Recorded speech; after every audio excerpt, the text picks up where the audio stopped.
শীতের মরশুমে বানিয়ে ফেললাম নলেন গুড়ের পায়েস। চলুন দেখে নেওয়া যাক রেসিপিটা।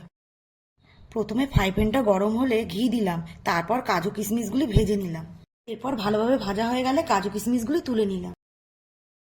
আগের থেকে ধুয়ে রাখা গোবিন্দভোগের চালটা ওই ঘিয়ের মধ্যে হালকাভাবে নাড়িয়ে নিলাম। তারপর একটা পাত্রে ওই গোবিন্দভোগের চালগুলি তুলে নিলাম। আমি আগের থেকেই গ্যাসে দুধটা ভালোভাবে ফুটিয়ে নিয়েছি। তারপর আস্তে আস্তে ওই গোবিন্দভোগের চালগুলি ওই দুধের মধ্যে ছেড়ে দিলাম। ভালোভাবে দুধটা ফুটে এলে দেখতে হবে যে চালটা ভালোভাবে সিদ্ধ হয়েছে কিনা। চালটা এবার সিদ্ধ হয়ে গেছে। এবার আমি গুড়গুলি দিয়ে দিলাম। গুড়গুলি দিয়ে ভালোভাবে নাড়াতে লাগলাম যাতে নিচে না লেগে যায়।